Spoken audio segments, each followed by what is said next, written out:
Hello everybody, welcome back to the collection video that I've got. Here we have got the second binder, which contains red, black, multicolored and artifact cards. This is probably the most interesting binder in terms of value that we have here, so let's take a look at what we've got here.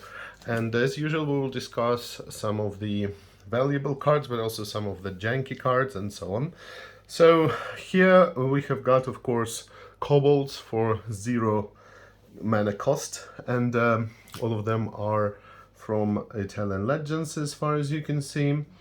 Then we get some cards that are so obscure, such as Burrowing, for example, Chaos, Lace, and we generally don't hear of these cards often enough, and this is incredibly random. It's essentially the same pattern, and I even think they're curtains, if I'm not mistaken. I really have to look into that, and we'll talk about some of the things that you might not have noticed, as you know, we've got this series on this channel.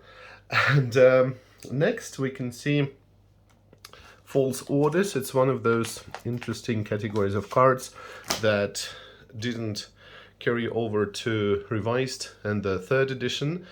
So this is obviously the unlimited copy, and they're somewhat obscure, so always a pleasure to try and play them, even though always very challenging.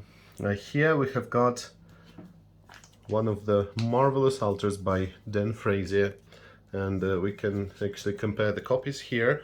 So this is the altered copy. As you can see, the artist drew this smoke from the bomb, and also the glasses for the fun factor as well. But also here we can see some sparks from this goblin grenade, and it's always amazing to see his creativity. I absolutely love his altars, as I have told you. But of course we also have the other arts as well. So there is the Christopher Rush art with a more traditional green goblin, something that has become more canon, and Ron Spencer. His style is very easy to recognize. Of course, we know that he's famous for doing some creepy things, for something gory as well, but this more or less classical goblin is also quite remarkable. Here we have Fireball, and if we look at fireballs we will see that there is something interesting going on in terms of the editions. So these are of course revised copies, but this one is this book promo, as far as you can see, from 1994. So 1994 means that it is not the 4th edition, which would be 1995, even though it really does look like the 4th edition, but it isn't. So let's get a 4th edition card here to compare. So yeah, this is, as far as you can see, Eternal Warrior 1995. By the way, an interesting card. Doesn't see play like at all, but would be nice to see. And this is 1994, so this is the book promo, if I'm not mistaken. This is the name, but you know, not one of those book promos like Mana Crypts or Arena or Sewers of Stark or the Centaur. No, it's a different one. And that particular promo exists in Fireball, and there is also another card which is Blue Elemental Blast. So, you know, just for fun, felt like getting this copy. Here we can look at another altar, or rather just a signed card, and that would be by Ken Meyer Jr. with this little, I actually don't know what it is, and it would be interesting to know what this thing is. And I also have got some very nice black bordered apes as well. We've got a couple of German cards and one French copy. The German cards carry some special significance for me then, because I remember how I went to a conference in Vienna, and there I spent maybe about 2 hours just going through the binders in the local Vienna store, and I just wanted to get some cool stuff, German black bordered, but also some copies of Legends and so on. They were just in some kinds of boxes, not in even binders, and I'm sure that they had been sitting there for a very long time. So yeah, always good to remember that. And here we go at Winds of Change, and it's interesting that for some time when because this was of course one of the first cards I got, because they are really the staples, they're nostalgic, they are fun, they are powerful. And when I got that particular card, it was difficult to get the English copy, the 4th edition, because some series of buyouts started in 2018. So as a result, I could only get the Italian copy, and I was even a little bit sad about that, but you know, because they were more expensive than the 4th edition, and also they were non-English. But of course, this doesn't worry me now at all. Stormwild proved to be an incredibly powerful and of course very, very unique card. And here we can compare side by side the original Legends copy and the Italian reprint, and they are actually very nice copies, both of them, though tiny bit damaged, we can say, a little bit of wear. So as you can see, my collection is not necessarily all near mint, so to say. The cards I've got here have different kinds of conditions, of course. I usually try to get a near mint copy, but you know, sometimes when the price difference is big, I maybe could get an EX copy. I could get sometimes a played copy, but tried not to get heavily played. So really, it's a mixed bag in terms of condition, and condition really does vary across the stores. So of course, for some cards, condition is more of a sensitive thing. So for example, if we talk about collector's edition, and look how glary they are, it's amazing. So I will make a video comparing mountains from different editions, and we will see how collector's edition is really, really special in terms of the surface of the cards. So yeah, I just wanted to say how difficult it is to maintain the corners in the right condition. So here, by the way, we also have collectors and international, which is not the same, and yeah, this is a kind of a discussion in it of itself. So anyway, just Raging River, an absolutely unique card in case you haven't heard of it. And by the way, there's another super unique card. So the, so to say, sister card to the Chaos Orb, also a dexterity card where you have to flip it and do damage to the creatures on which it landed. But it's incredibly flavorful, right? Raging River, you really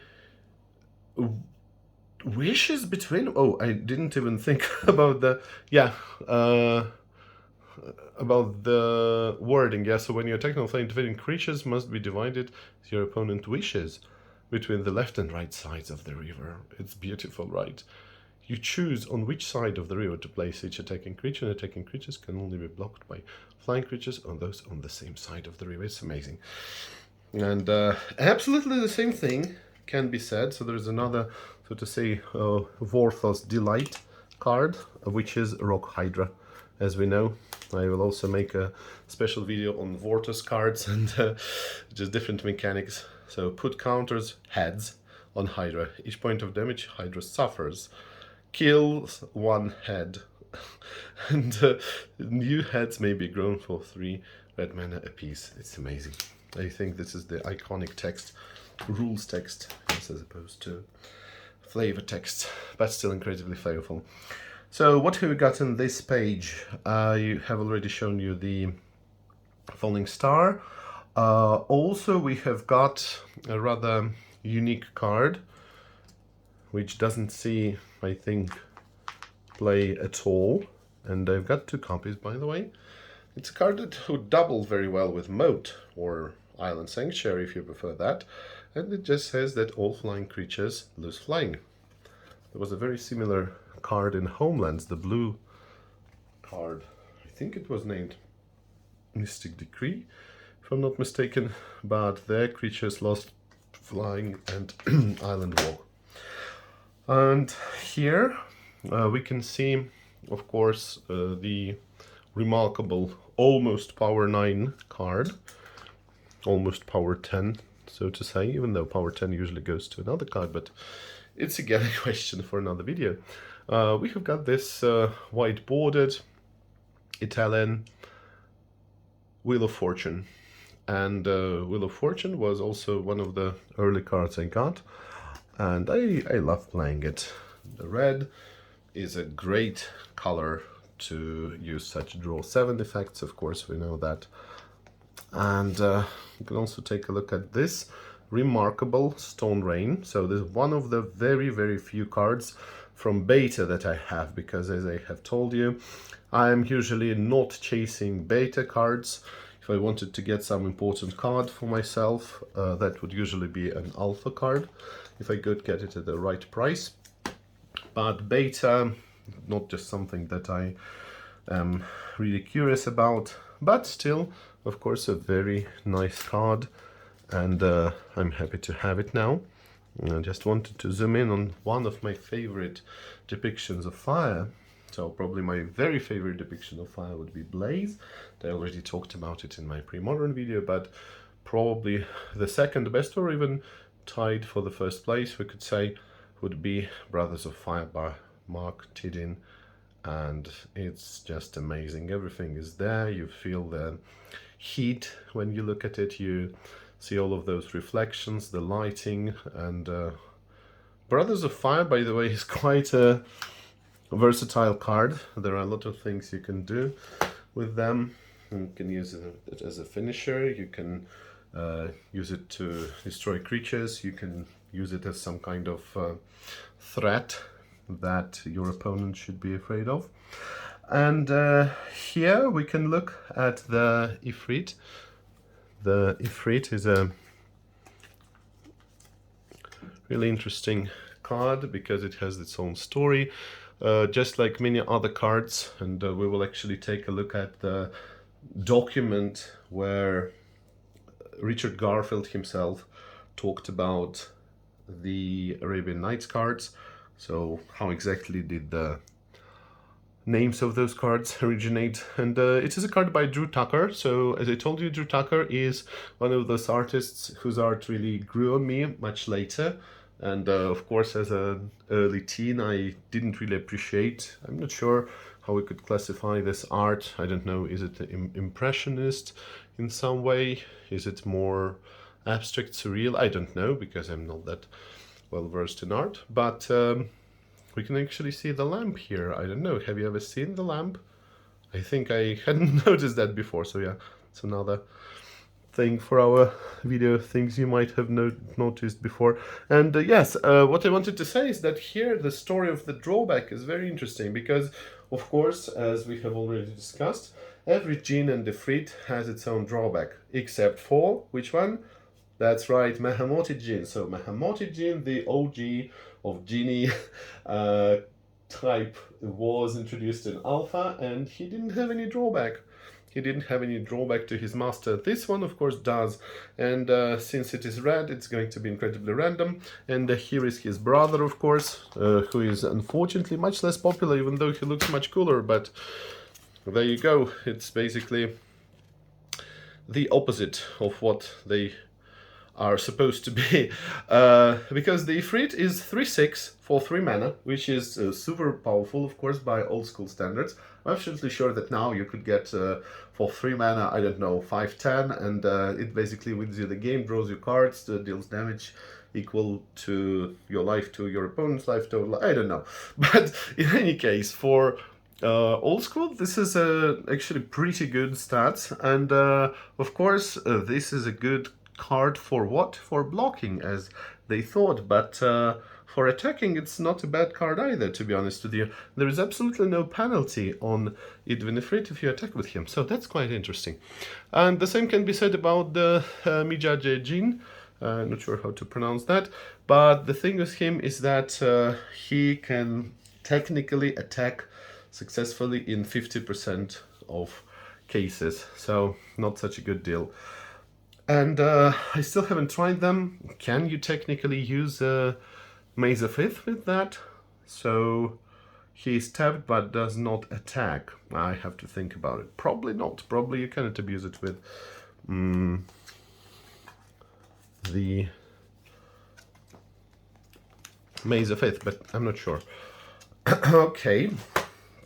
Next, so yes, just wanted to talk about, some of those pretty much invisible cards from Fallen Empires. Fallen Empires, as I have always said, is a very misunderstood set. Doesn't mean that it's bad, it's just a completely different thing from the other 93, 94 sets, and there's a very good reason why. For example, Swedish Magic, old school Magic communities do not accept it, and I can definitely understand why. I used to really dislike this set, but now I understand it much better. But then again, it just doesn't fit very well with those earlier sets, core sets and expansions. Here we can also look at Rukag. So Rukag, what have we got? Is it all dark? Yeah, all of them are dark. So remember again that we have got dark and light versions of cards, if we talk about the mana symbol. In Arabian Nights, and for some cards I got both. Light is actually more rare than the dark variety, even though dark of course looks cooler because it's somewhat unique kind of misprinty. And yeah, here is Ali from Cairo. Ali from Cairo is the most expensive red card in old school Magic. Correct me if I'm wrong, but I think it is the case. Of course, if we don't talk about, Alpha Shivan Dragon and so on, yeah, I'm talking about those unique cards that were only printed in one expansion. So from those cards, Ali definitely takes the cake, so to say. And this is Mark Poole, okay? To start with, it is a Mark Poole card. You can imagine him standing next to a building which is similar to Library of Alexandria.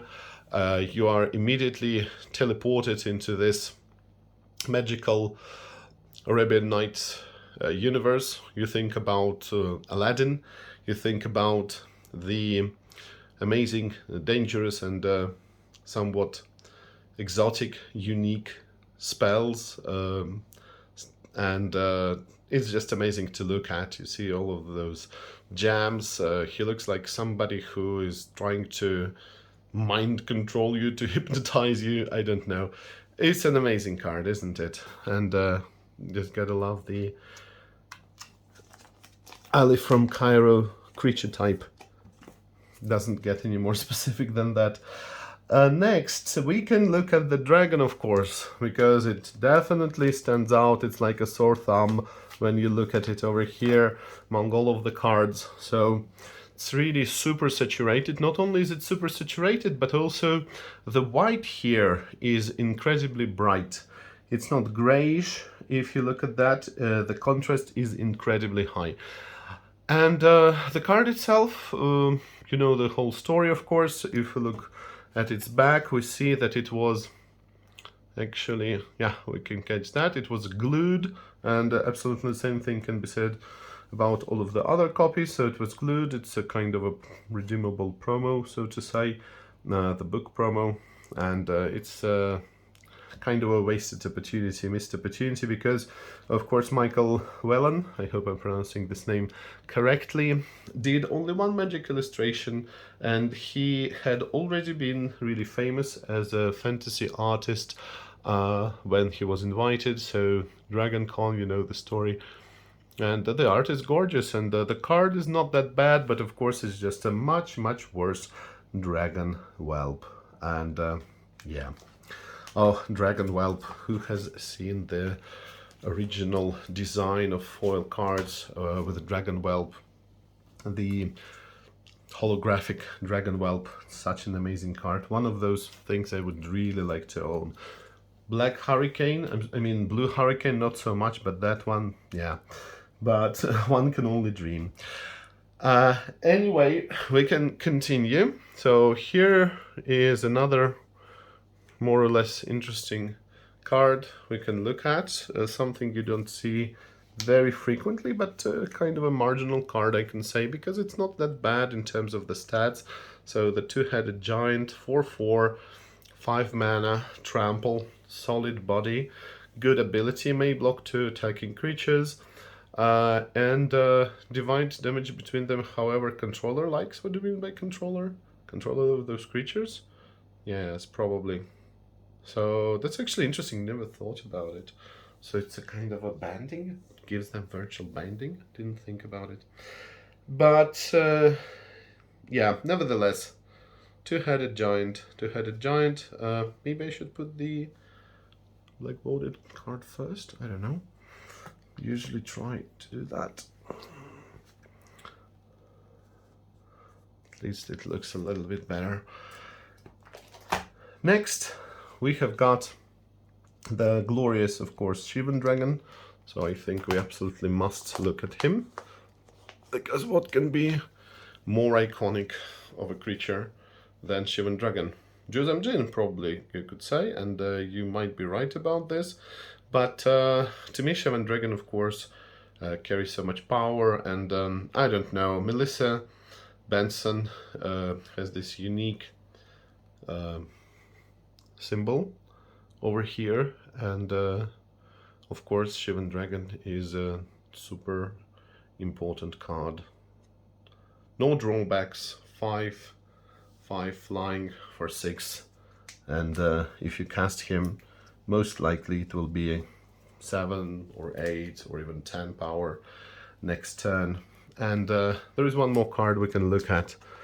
This is the guy that you can make fun of all you want,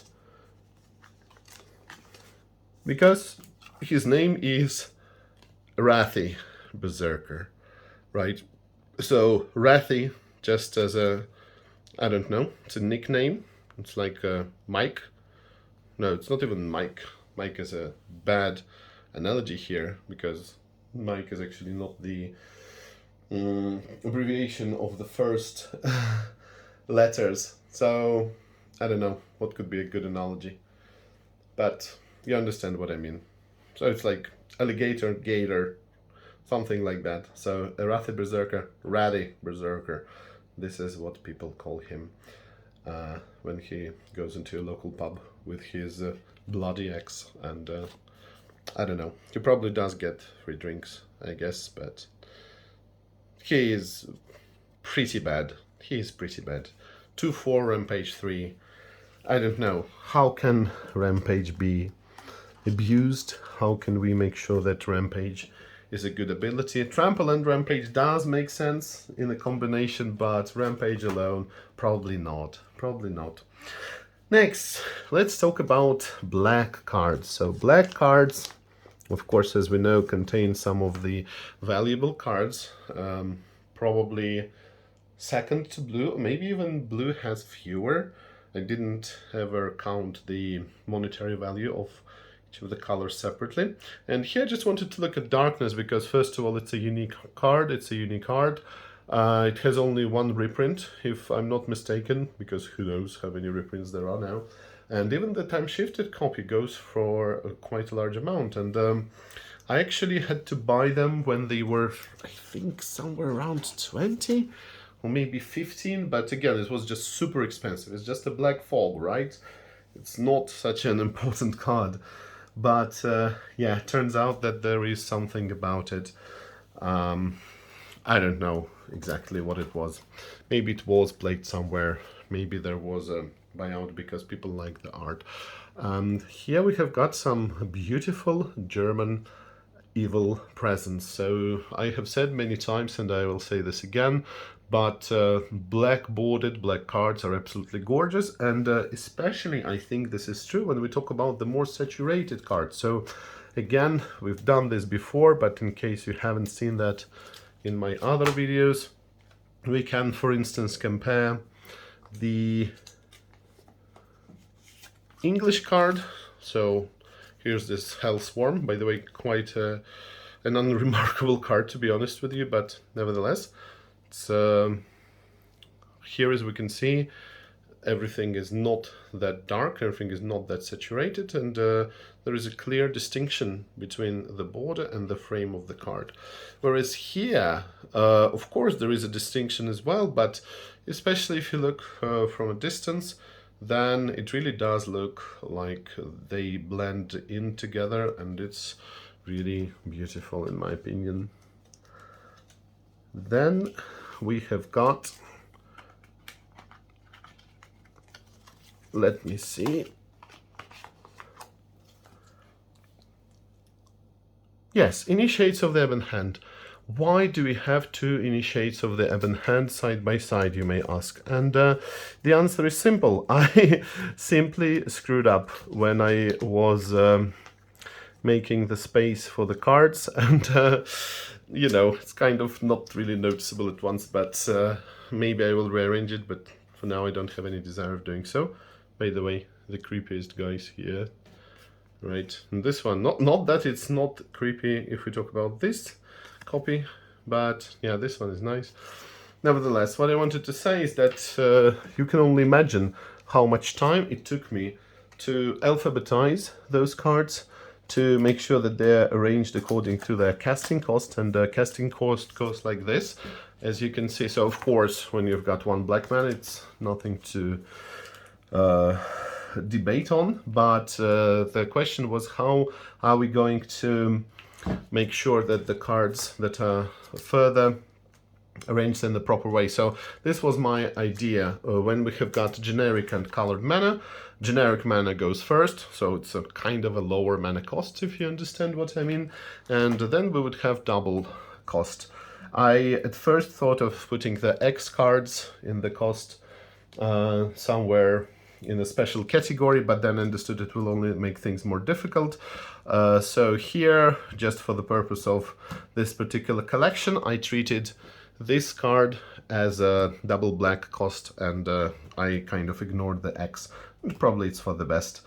And I also, of course, arranged them by the English name, so that's important, right? Because even though here it is Monstro di Frankenstein, I'm not sure how to pronounce this in Italian properly, but in English, of course, it's Frankenstein's monster, so F goes before G, and FR goes after FE, so there you have it. Kind of easy to understand why it was the case.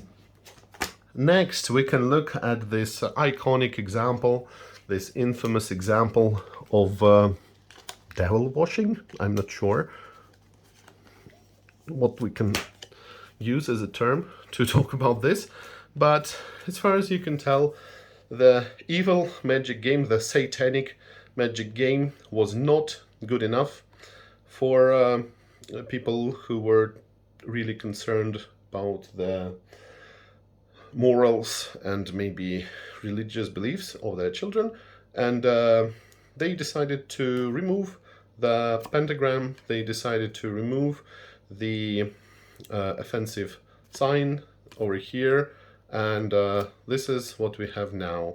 So ready? 3, 2, 1, go. Okay, so there you have it. This is much better. And yeah. And of course, since we started to talk about unholy things, since we started to talk about all of those evil black magic cards, we cannot ignore Demonic Tutor, since the demon also has, as far as you can see, the pentagram on his front, but it's not going anywhere. And also on his chest, by the way, as you can see here. It is not going anywhere, obviously, because there is no reprint in the 4th edition. Next, we should definitely look at the most convoluted card. You have seen probably the flow charts for this. So how exactly does it work? It's very difficult to make it work. You can somehow abuse it. You can have a parfait deck. You can have this mono black with some other colors splashed in. To abuse that. With red, I even heard of a kobold deck with Chains of Mephistopheles for that. However, you would need more than one copy. So as of now, I just have one of those, and I keep it in my sideboard for some interesting occasions. Next, we can take a look at Terror, because Terror is, as you guessed it right, an amazing alpha copy. So Actually, I do have more than a playset of some of the cards that you can see here, some of the playables, and I actually never sold them. I did give away some of them. I sent some of those cards as gifts, and I have quite an impressive box. These cards are not super expensive in terms of money, and I just wanted to say that I have more than a playset of, but since for this particular collection, it's a player's collection, essentially this is my binder from which I get cards for playing, because, well, even though I do enjoy looking at the cards and maybe discussing them with you, of course, for me it's all about playing the game first and foremost. So yes, that's why you can see any graded cards here, right? And I don't put them in double, triple sleeves, which I know is a bad thing, but yeah, that's how we roll, so to say. And yeah, I just wanted to say that I have many copies of Terror, but later on I upgraded them. I got this Marvelous Alpha card, I have got this French black bordered, I've got this German black bordered, and they are actually tiny bit different, aren't they, in terms of color? Are they? Are they? Well, I'm not sure. So anyway, I just love Terror. It's an amazing card by Ron Spencer. It used to creep me out a little bit. Now I see it as more of a funny card today. And, you know, I used to be a very big fan of this card as removal, but now I just realized that at least it's not a good idea to use it main deck, because there's so many cards that are artifact cards. I mean, so many decks that use artifact creatures, or maybe no creatures at all. Maybe they use Mishras, maybe they use black cards as well. So you cannot count on your opponent having creatures that can be killed by this one. So that was a slight disappointment, because I thought it was an absolutely important staple to include. Here we can look at quite a rare case. I've got a couple of cards like this, but I just felt like getting these beautiful, beautiful Nether Shadows. They are, I think, all from Collectors. Yeah, all from Collectors, not International Edition. And they're really nice. I love this card. Nobody expects it, right? And I actually made a video on a Mono Black Weenie deck in which I played them. I really enjoyed this. Next, you know, there are some cards that you are a little bit reluctant to get. Why? Because they cost quite a bit of money. It can be a couple dozen of dollars, it can be somewhere around 100, it can be even more than that. And when you look at it, you kind of see the appeal. You see why this card would be somewhat expensive, other than being an old card in the reserved list, of course. But you would just say to yourself, I don't really need it, because here you sacrifice a creature during your upkeep to destroy an artifact. I don't know. The problem, of course, is that it can only be used during your upkeep. And I don't know, not a fan of this card. Only one copy, still haven't played it. If my opponent has a creature heavy deck, I mean artifact heavy deck, or maybe artifact creature heavy deck, I would rather play Haunting Winds. And of course, I have got different Hymn to Thorax. And what is your favorite art? I think I shouldn't even ask you, because I'm sure that it's the wolf art, but I have said many times that it's not the case for me. For me, it's those four guys standing next to each other and trying to perform this chant and I don't know, summon Torek, I guess. And this one I also like, just because of the colors. When I look closer, I see this weird guy, weird, super thick, bushy eyebrows guy, and I don't know, it looks a bit strange. But I love the colors, I usually look at this card from the distance, and I love it. And this one is also very symbolic, isn't it? I don't know, it doesn't look like a hymn, but maybe this guy is doing a hymn, I don't know. Difficult to tell. But as we have said many times, speaking of art direction in old school Magic, there was a lot of freedom for the artists, so they could change the original idea. They only had just very, very brief outlines of what should be depicted on the card. And this is the beauty of old school Magic, right? That's why we had, for instance, different colors for goblins on the same goblin grenade. Yes, every artist has their own vision of goblins, every artist has their own vision of kobolds, for instance. So yeah, it's really beautiful. Sinkhole. Sinkhole is one of those cards that I always was fascinated with because it's just 2 mana for land destruction. I love the minimalistic art. Remember, the idea of Richard Garfield is that cards should be visible from the distance, because one of the original purposes of Magic when it was released was to serve as some kind of a distraction during the breaks between D&D games. So it was like this quick pickup game that you could just take and play.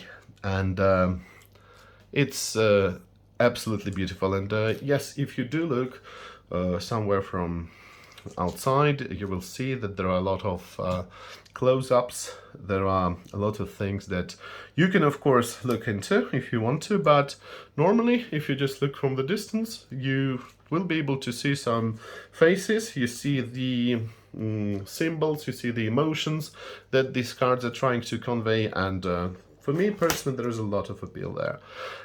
That's why I love old school Magic art. Here we can look at a remarkable Word of Command card. It is one of those cards that people either love or hate. By the way, I always think that I have 4 copies, but it's only 3, sadly. And it's a really powerful card. I used it once. I think I shattered my opponent's Felwar Stone. So definitely should look into making more use of it because it's interesting. So yeah, as I have said, people really have a love and hate relationship with this card because of the art. Because what do you personally think? Is it genius? Is it super minimalistic? Is it symbolic? Or is it just something lazy and not good enough? And personally, I fall into the first category. I really enjoy this card. I like it.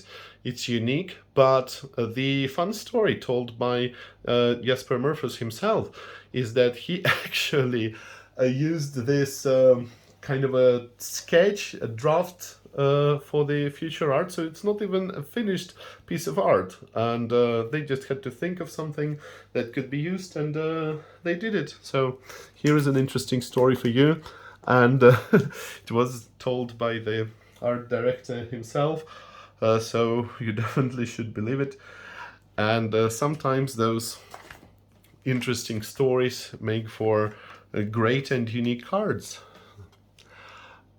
Here I just wanted to talk about the colors.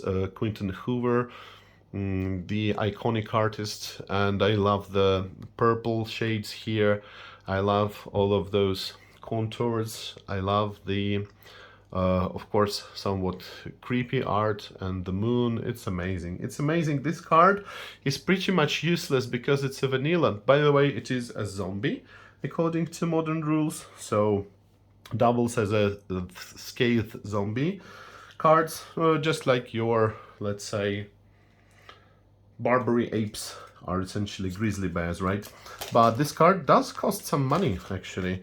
I think it's couple of bucks maybe, which is actually good for a common from Legends nowadays. So definitely there is some collector's value in this particular card, which cannot be said about Quagmire, because this is a terrible, terrible series of Legends cards. So Legends, as I have said, is a really unique set, and my idea is that nobody knows the Legends cards in all of their entirety. I mean, you have heard of most of them.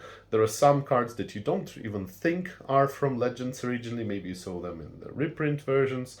And my personal statement is that nobody knows all of the Legends cards, so to say, by heart, right? So how much do they cost in terms of mana? What effects do they have exactly?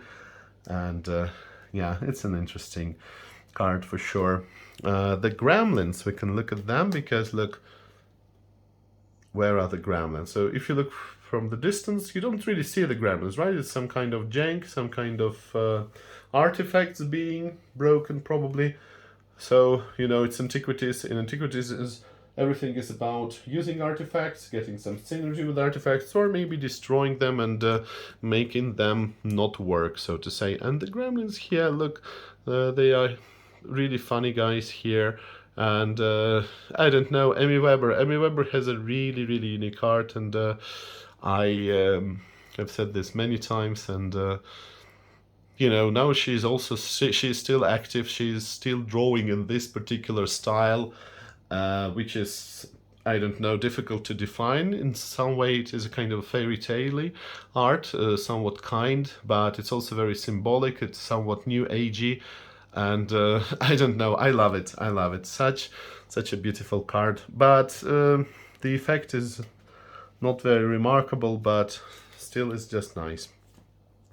We can also look at the Scorpion, and the Scorpion here by Scott Kirchner, who I don't think has made many cards for Old School Magic. I should look it up, actually. And I don't know, it's a nice art. Poison decks, many people have tried to make them work, but of course it's very difficult to do so, and it's especially discouraging when you make a poison deck and then you see that this deck is actually not really able to win with poison. So more frequently you would win with just dealing damage to your opponent. It always feels terrible when you win like that. But yeah, technically it's possible, of course. One of the things to revisit. And here we can look at Oubliette. Oubliette was recently reprinted. Not only was it reprinted, but sadly it was also errated. And it was errated so that it has a phasing, so it actually gives the creature phasing, and in many ways this is not the change for the best, but it is what it is. So here we can take a look at the light and dark versions of the card. Here I've got a couple of these, a couple of those, and the card itself is really minimalistic. It's scary. You really feel that it's a very cruel type of punishment, which it was supposed to be, of course. It definitely is the case, but this card doesn't work that well. For instance, I used it in one of my decks, but then I realized its vulnerability against the disc, for example. So yeah, a lot of downsides. This one is one of the most OCD triggering stories that I've got for you. And now that I see it, even though I absolutely love the card, I absolutely love this card, and this is Dante Alighieri, as you know, and the Italian poet, of course, and he is in one of those circles of hell. Don't remember the exact term. I think this is the correct one. And Julie Barrow herself actually confirmed that this is Dante himself. So it's actually amazing that you can connect to the artists, you can follow them on social media. I added a lot of them on Facebook, and it's just a pleasure to see that they're still active. They feel that their art is appreciated, and I had never imagined that I, for example, would be able to get birthday wishes, for example, from Jasper Murphys, that I would be able to, for example, write a comment for Mark Poole, or Melissa Benson or Emmy Weber, asking them about their art, or Julie Barrow, for example, inquiring about some of the things that she depicted. It's amazing, and I don't know, I always have this idea that people who really are, let's say, famous, they have achieved a lot, and these people who are truly famous and powerful, these are usually friendly, down to earth, and inspiring people. They are not those who try to show off too much, try to make something out of themselves, which they are not. And it's been a big revelation for me, really. And it's amazing, you know, as a teen from a completely different part of the world. I never imagined that I would be able to talk to those people and hear some stories from them, so that's really amazing.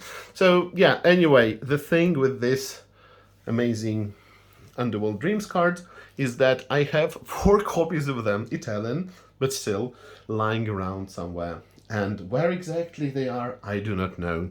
I had a similar story with, who was it? I think it was Power Leech, and also the IFB Fifrit.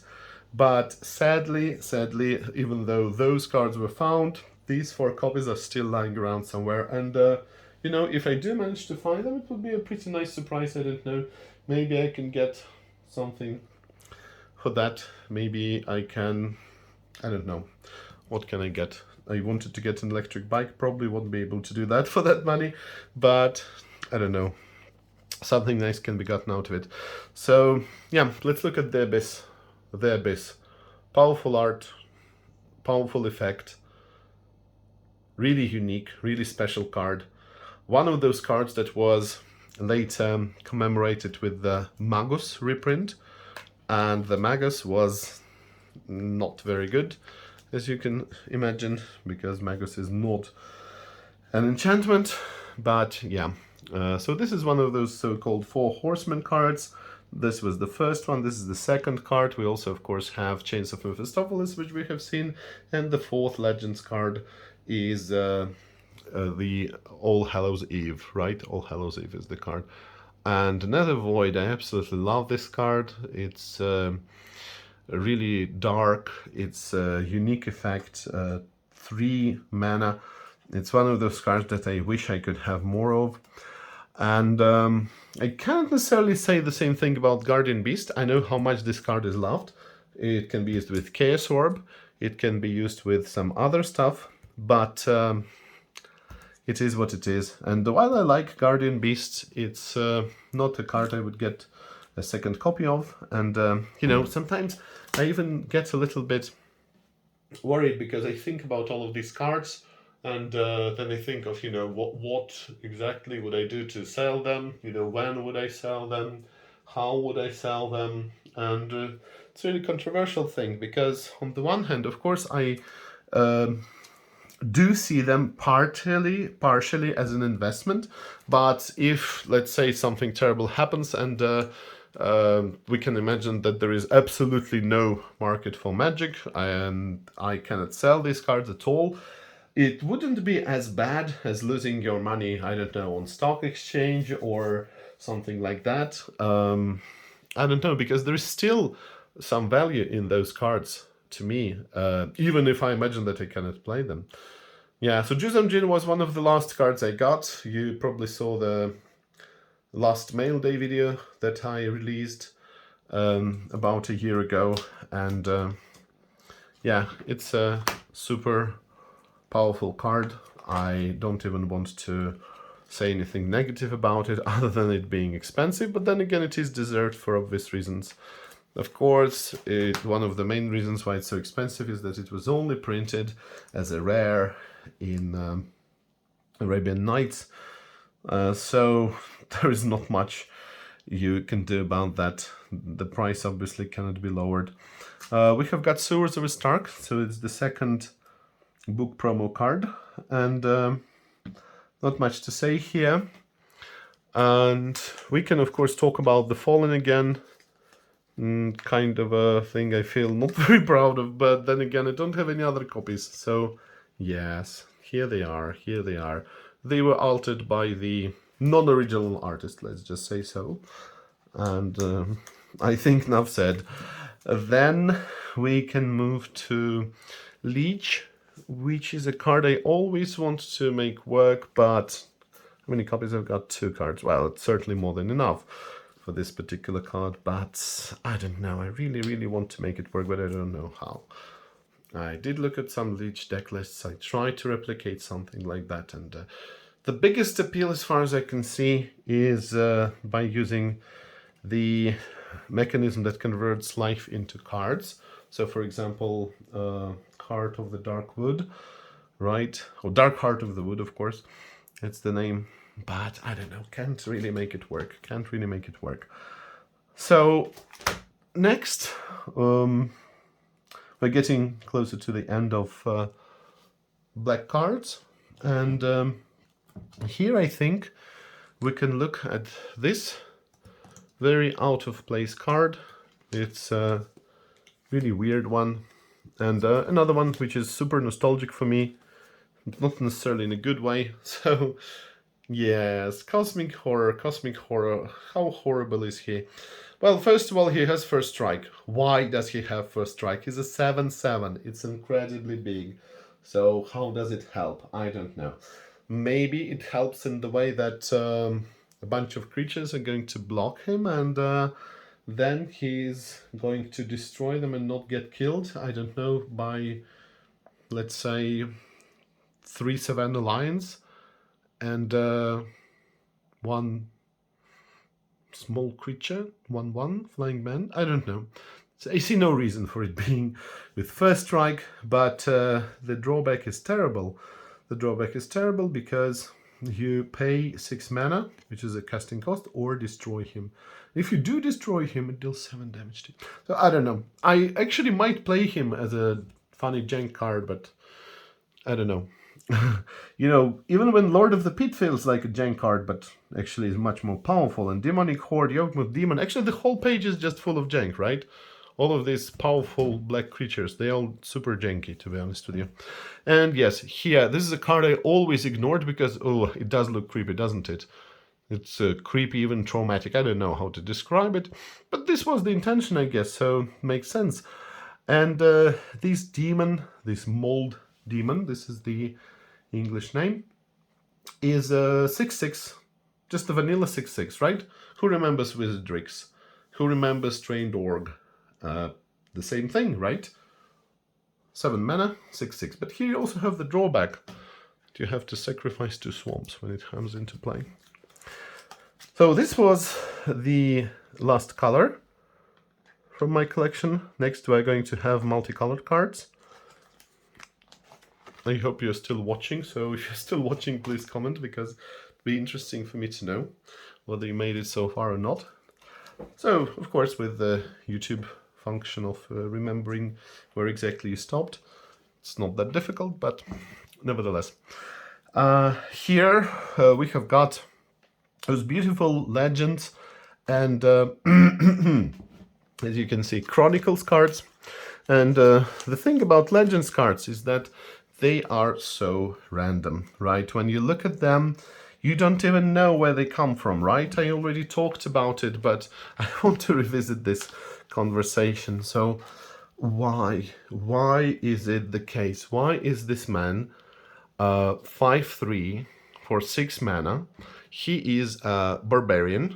He is this typical heavy metal guy, and he has this wolf with him, but he is a white and blue creature. White symbolizes some kind of order, blue symbolizes intelligence, mysticism, but this is a purely red and green, which would be the total opposite of white and blue. So how did they come up with those cards? Of course, I'm not talking about the artist. The art is amazing. RKF is the king of these, you know, muscular guys, these heavy metal stylistics. Absolutely love it. No questions asked here. But why is this card, number one, so weak? It's 5/3 for 6 mana. Okay, it's like Juggernaut. Doesn't attack each turn, but still. And why is it white and the blue? It's super random. It's like something that AI would create. Some of the very early models of AI would create and just stick together random colors and stats. It doesn't make any sense. And again, talking about RKF and his art, this is an absolutely beautiful card. Jasmine Boreal. You see this Northern Star, I think, in her hand, and we see, of course, the stars. We see the moon, and here actually white and green. I don't mind it. You know, maybe it's more blue and white, I'm not sure, but still. A very beautiful card. Essentially, if you think about it, this is just Erdem Djinn without the drawback. And that's fair, that's good. And some other of these cards are a little bit more random. They are a little bit more weird, I can say, but very frequently we have some super unique abilities. One of them is, of course, the ability of Rasputin, Dreamweaver. So Rasputin Dreamweaver here, and look, that's interesting because Dreamweaver was not translated into Italian. I just realized that. Whoa, I never thought of this, right? Because Dreamweaver, surely you can translate Dreamweaver into Italian, right? Quite an interesting thing. Did they translate the others? Because, okay, so look here. Casimir Lupo Solitario, right? Which is Lone Wolf, right? I think this was translated, but this one was not. So, interesting, interesting. Anyway, as you know, here's the story with Rasputin. Again, this super dark. So here it's not even Rasputin. It's a kind of a, who is he? Dracula guy. You see all of those terrible impaled guys, and he has some kind of organs. Maybe it's a heart on his staff. I'm not sure how this is a thing. And again, why is he white and blue? But yes, when he comes into play, he gets 7 counters. You get 7 counters, and you can remove these counters to add 1 colorless mana. So it's kind of a mana storage. You can prevent damage. You can get mana. Super good. Another card I like here actually is this Tuknir Deathlock. So by modern standards doesn't make much sense either because it's green and red, but actually it is a flying card and it is focused on flying creatures. But if we think back to those days, green and red actually had quite a lot of flyers, so it's not completely out of character, so to say. And again, what is this? Is this a dino? Triceratops? Eating some, I don't know, frozen guy? I don't know. Doesn't make sense. Doesn't make sense. But this is the beauty, right? Because what's wrong with that? There's nothing wrong with that, we can say for sure. Next, what can we look at? First of all, Dark Heart of the Wood. I wanted to check how many copies I've got. Oh, okay, I actually have the whole playset, which is nice because now I'm thinking of this 42 lands deck, and you may have heard of 42 lands in Legacy. I think maybe even in Vintage. And in Old School it will be much more difficult to make it work, but also I've got some ideas and I'm currently playtesting, so I hope you're going to see them soon. And this will be one of the mechanisms we can use there in that particular deck. So there is Princess Lucrezia, and she is definitely this Disney witch, not the ugly witch, but you know, this evil queen, like Maleficenta, I think was her name. And this castle here, and even around the castle we can see it's maybe some mist, and oh, beautiful, beautiful. Why would she add blue mana to your mana pool? I am not sure, but that's the card. They actually did play it in my great black, red and blue Legends deck. So speaking of Legends from that set, I think the most expensive one and highly sought after, because it is a good EDH commander, I guess, or maybe not a terrible EDH commander, just is Angus Mackenzie. So Angus Mackenzie, he really is again reminiscent of Team the Enchanter from Monty Python's Holy Grail, but what he does is doing a fog for 3 mana and tapping himself, which I think is quite a good ability. Fog every turn, why not? So there are some good legends in those colors. And here we have got Nicol Bolas, I think. So Nicol Bolas is one of those powerful cards that we can talk about. So he's of course the most iconic Elder Dragon. According to the lore, he defeated everybody, he killed all the other of those Elder Dragons, and it is what we have as a result. And some other notable legends include Gwendolyn. So here's Gwendolyn, who will discard your card at random. And Tetsuo, as I think I have already mentioned, it's a really, really powerful card, because what he can do is that he essentially locks your opponent out of either blocking or attacking, because as soon as they attack, he will destroy a creature, just like the Royal Assassin. Okay, so nothing special about that. But they will even be afraid to block, because if they block, then you will also use this ability. The casting cost here is weird, right? Because it's for some reason 2 black, and the ability costs more than his casting cost. He has actually costed quite fairly. And yeah, we also have some nice cards in this Jund color. Okay, let's not use the modern terminology to refer to old school, but technically we can do that. And Odin Oakenshield is a really, really special card. It's a great ability because there is not so much recursion if you think about it in old school Magic. How many cards do we have that can get back something from the graveyard? We have got Argiven Archaeologist, which is a great card, but this guy can get you creatures back, so really can be abused in some way. And this girl, essentially it's a Jaime the Tome, even though I simply like the art here. I like the art because it does look like something... did you play this game, Loom? Yes, by LucasArts. One of those beautiful artsy adventure, point-and-click adventure games. I don't know. I like the colors here. And it does look good, but if you think about it, 3 mana, drawing a card, unfortunately, it is a creature. It is a weak creature. It's easy to kill. And essentially, it's like a maybe even worse idea than Jaime the Tome. Next, we have got the most iconic card in Magic ever. And this is, of course, Black Lotus. We've got power 6 on this particular page. So this particular page is probably worth... I can't say that it's worth more than the whole binder, but, well, it does make a pretty good chunk of its value. So the Black Lotus here, contrary to popular belief, is not an alpha copy. It is just an alpha clipped copy. And if you look here, you will see that it is just a collector's edition card. And I was very reluctant to get Black Lotus.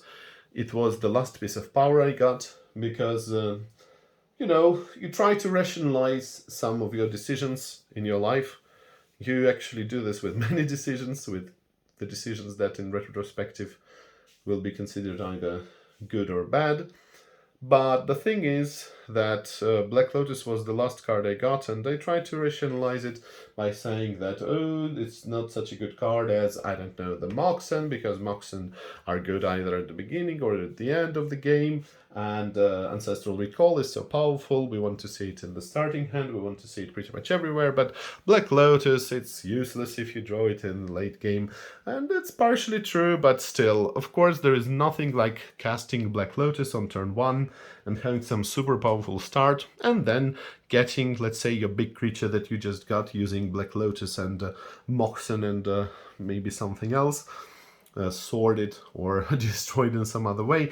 But nevertheless, of course, it's an iconic card. It is a tightly neatly cut, alpha card, and here, of course, the corner, so it's a good one.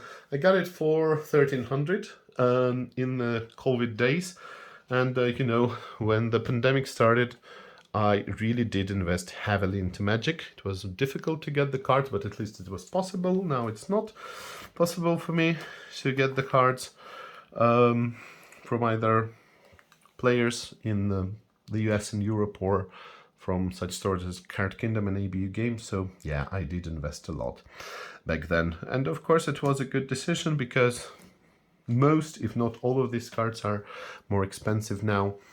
As for the Moxen, there also was a lot of rationalization going on. So the first thing that I got was, of course, my favorite Mox Sapphire. I love Mox Sapphire. I'm not going to get them out of the binder because there is a separate video on that. Actually, you can watch this video on the Moxen that we have got, and Mox Sapphire is my favorite one, and second Mox that I got was the white one. So Mox Pearl was the second card that I got, because I thought that, okay, if I want to play a competitive deck, it's going to be something controlish, something like the deck. Not really the deck itself, maybe it's more close to, I don't know, Lion Deep deck that you've got nowadays. And in any case, I just thought that I would concentrate on playing white and blue, and everything else I can play without the duels, I can play without the expensive support cards, because it's still more of a janky format and so on. So this was my initial rationale. And then I thought, okay, red is also a good color. It doesn't have any kind of fast mana really. So I would also get this very beautiful, also I love this particular art as well, Mox Ruby. And then the final stage of rationalization was saying that I will also get the green and black Moxen. Why? Because I said to myself that, okay, in green you have got Birds of Paradise, you have got Llanowar Elves, so fast mana is not something that is really unique to this color, so I mean that Moxen wouldn't have a unique effect there. And same can be said about black. So you've got Dark Ritual, why would you have Mox Jet? But of course, as I said, it was pretty much useless convincing myself that I didn't need those cards, because I still got all of them in the end. Candelabra of Taunus. I talked about it in one of the mail days, and you know those mail day videos, I don't really post them anywhere on Reddit, on Facebook. I don't try to promote them too much because it's just kind of a chronicle for me, and there's not much value in those videos. And I just wanted to look at this beautiful card again, because everything about it is really magical. And it starts from the shape. It starts from the shape of this candelabra, because where have you seen a candelabra like this, really? Okay, these parts so far pretty, I would say, standard, but this one, it's rotated in some way, some kind of skewed candle. There are 6 candles. I think most of these have an odd number, not an even number. And it looks so strange and at the same time magical, amazing. The color, the backdrop, the halo effects, and those extra, I don't know, shimmering that we see. Oh, it's amazing. And the effect is just so beautiful, powerful, and it's so good that you can untap X separate lands. You can go for a big fireball with Candle Flare. Again, I talked about the 42 lands deck. There are some very nice shenanigans, like using Desert several times, pumping Mishra. If you say have 2 Mishras, yes, then what you can do is pay 2, untap those Mishras twice, and you give them +2/+2 to a particular Mishra. So some absolutely crazy shenanigans that can be had there. Next, we are going to look at Sol Ring, of course. So Sol Ring, as you can see, is a copy from Unlimited. And back then, Unlimited already was more expensive than Revised, but let's say that that difference was not that big. And you know, it's always interesting. We never really talked about MTG Finance per se on this channel, even though I did talk about the prices that I paid for some cards. We talked about comparison of different stores, my experience with the major shops in the United States. And I just wanted to say that at first, people usually value those cards more or less similarly, and then the big differentiation begins. So we start to differentiate between the editions, and I think it's about the print run as well, and we see the difference that exists between those cards. And the more, I would say, scarce edition will get more expensive. The edition with the higher print run will get cheaper, and sometimes they will align in a completely different way, because first and foremost is going to be the player's market. So somebody simply wants a Sol Ring, so for them it doesn't really matter which edition to get it from.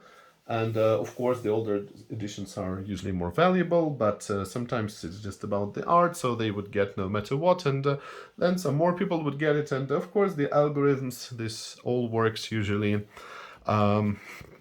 automatically, right? The algorithms in stores are definitely in place, and they will regulate how exactly prices will go up and down for particular editions. Here we've got this very beautiful collector's edition. It really is a near mint card, as you can see. Chaos Orb. I don't know. My problem with Chaos Orb is that I'm not very good at flipping it. Probably I should learn to do it better, but it's still not an auto-include card for me. I might revisit it. I did play it in some tournaments, and my flipping ratio is not that good still. I guess it's somewhere around 50%, maybe a bit more. So can I land, for example, on this absolutely useless Throne of Bone? Can I? Ready? No, I cannot. And yeah, it's however without a sleeve. So in a sleeve it would be much easier. And this is actually one of the things that some people have a little bit of a problem with, because they say that originally the orbs were not supposed to be flipped in sleeves, right? Because sleeves were simply not a thing back then. I can understand it, and probably this makes the orb a bit more powerful today, but at the same time with the errata we have, you get the idea in any case, right? Here we can look at this really powerful card, City in a Bottle. It's a game stopper for many cases, for many decks, and it is incredibly powerful. It was an amazing, just think about it. Why did these cards were printed? Right, we have this in Apocalypse Chime from Homelands. We have, of course, Golgothian Silex from Antiquities, and basically, as you know, Richard Garfield was very reluctant to introduce those editions where you can just mix everything, right? Because the initial idea was to have Arabian Nights with the backs, with those purple backs, right? As you would have in the booster, and they wouldn't mix with those cards that we see in Magic nowadays, right? So that was Magic the Gathering, yes. Then you would have Magic Ice Age and so on, so different things. And it's just so good that later he accepted this idea that cards can be mixed and the cards should be mixed. But then again, if you didn't like the new expansion, the only card you could get was City in the Bottle, and you will just say, no more Arabian Nights. I don't want to see that, and it would work pretty well, to be honest with you. It would work pretty well. So here I have got only one copy of Time Vault, because at some point in time Time Vault was restricted, and when it got unrestricted, still didn't get the second copy, even though it's not a super expensive card for such an amazing effect, but it is a very niche one. And except for Twiddle Vault, which I still haven't built but definitely should, it can be played in Stasis decks, for example. So there are some interesting things there. Next, let's look at Force Field. So Force Field is one of those cards that cost quite a lot of money. It used to be considered a very powerful card, but now we see how weak it is. By the way, maybe you've seen my video where I talk about how this card is directly connected. It's basically stitched together with Mox Jet. And if you haven't seen it, then you will see it, because I will revisit this topic. And I will talk about all cards by Dan Frazier that share this particular texture, because the story itself is much more fascinating than what you can imagine. Next, let's look at Sunglasses of Urza. So Sunglasses of Urza are actually the very last card that I got. Sunglasses of Urza as we can see here, is a beta card. So I told you that I had this, last mail day, and yeah, it was true. It was the last mail day, but then I realized that Sunglasses of Urza is a card that I ordered 3 times. So can you imagine? I ordered Sunglasses of Urza 3 times. And after ordering them 3 times, I never got them. So at first I ordered them from ABU Games. Then they said that they simply don't have them in stock. It was back when, ABU Games that had this ancient design, which I personally don't mind. I don't mind those old style, with no mobile-friendly design, websites with small font and this basic HTML markup. I don't know. I personally like it. For me, it's not an issue at all. So yeah, that was the first time. The second time I wanted to get my Sunglasses of Urza was more than a year ago. Then it didn't get to me, and it basically was sent back to what was it? ABU Games, yeah. And then I found them locally here in my local shop, and it was the 4th edition. It's just a couple of bucks, and or maybe even $1. And I ordered it, and they said that they're out of stock, so they hadn't managed to update the inventory before I ordered them. And then I had to look for those cards, to look for those Sunglasses of Urza locally, and I found this card with one of the players and or collectors of Old School, and he was kind enough to let me have it. So really, really beautiful card. I love it. I love it. And it's so fun to see that it's a kind of a, a joke card, to be honest with you. Some kind of self-reference, even though it is in the very last set, in the very first set, because we have Glasses of Urza, yeah, it makes sense. Sunglasses of Urza, more of a joke. These are like his shades, but it's such a beautiful art, You can even imagine, you look at this card and you imagine what you would see if you put them on. You really feel this, red filter. It really brings back some childhood memories when you were looking through some transparent glass. It's so beautiful. I love it. So a great card to have. Another great card to have is Cyclopean Tomb, because it's one of those cards that is often ignored, but trust me, I have had my fair share of games where I got my lands turned into swamps, or where I turned my opponent's lands into swamps. So it's one of the cards I would like to get a second copy of. And here is one card that I got pretty early, and even though I knew that it was overpriced in terms of money and quite weak, it's a case where you draw 1 card for 3 mana. So essentially like Jam the Tome, but when your artifact gets destroyed. So of course it doesn't work with sacrificing, but if you have an artifact heavy deck, then why not? You can use this card. It's just a beautiful, beautiful art.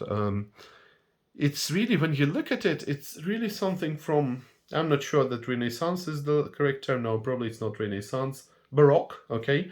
Maybe Baroque card, and I don't know. It really even feels like some kind of a picture. It's something that belongs to a museum, in a good way, of course. So it's really unique art. And then we can take a look at Blue Mana Battery. That often gets a lot of bad rap, but I don't know why. I don't know why. I don't see any issue with this card. I don't see any problem with this art. Why wouldn't you like it, eh? Okay, maybe they're green, maybe they're not blue. The sea is blue, and does it have to make sense? No, I don't know. It's not lazy, it's not bad. It's quite a good card, isn't it? And I will say exactly the same thing, because again, Amy Weber, I really, really am just a huge fan. It really feels some kind of mystical, magical. There is some kind of greater wisdom in those illustrations, and I know that I'm sounding pretentious right now, but yes, I don't know. It's just some nice piece of cheese or sweets. I don't know. Very nice card. Very nice card. I don't know. No problem with that, right? What's wrong with that? It is a prism. I cannot say that I know any old school Magic cards that really have terrible art. And by terrible I mean that it's bad. Cannot say that anything is too lazy about it. Cannot say that anything is, I don't know, not good enough. Certainly not. Let us not talk about this card, because I think that by now everybody is aware of that. I instead wanted to talk about the beautiful Juggernaut, which I think I've already shown you, but once again, Dan Frazier and his marvelous altar with signature, and there were a lot of varieties. They were all slightly different, but it's great to own something unique by the original artist. Next, this story is really special because, as you can see, this is a Rod of Ruin by Christopher Rush. And we do know that Christopher Rush's signature is worth quite a lot. After all, he is the original author, I think, of the mana symbols, right? If I'm not mistaken. I might be mistaken though, but I think that it was his creation. And Christopher Rush really has drawn a lot of very important cards. And now, of course, that it is not possible to get his cards signed, there is quite a bit of premium on his signature, and it's not that I'm thinking of selling this card, of course. I always loved Rod of Ruin, by the way. I did realize that it is overcosted, but it is a great ability. And I got this card as a 25, I think, or even 20-cent played card from Troll and Toad back in 2017, I think, or 2018. And the funniest thing is that when it got to me, I said, okay, it's a signed card by Chris Rush. And I asked people around. I inquired in the signature cards, in the signed card Facebook group. And they actually confirmed to me that this is the authentic signature. So it's interesting because some people, there is no value. They would even classify this card as a damaged one. But no, actually it's not. So here we can see, and by the way, if you compare them side by side, right, so Dan Frazier here and here, very similar signatures, but still a tiny bit different, right? And here, sadly, there is no altar. Nothing is altered, nothing funny, nothing witty, sadly. So simply didn't have enough time for drawing an extra, which is a bit of a pity, but nevertheless. So always happy to get signed cards. I mean, if there is not a terrible premium on them. If there is a drawing like here, of course, then yeah, I'm happy to pay for that, especially if it's something cool and changing the card in a relevant way. And here we see Ring of Maruf, and it's a beautiful card, isn't it? Unfortunately, there is no consensus on how this card should be played in old school, because if we look at the text, first of all, you gotta love the italics here. It's special, isn't it? Instead of drawing a card from the top of your library, select one of your cards from outside the game. And there is such a strong emphasis on this. You see that it's something absolutely out of this world. It's something so unique. It shouldn't be happening. How is it even possible?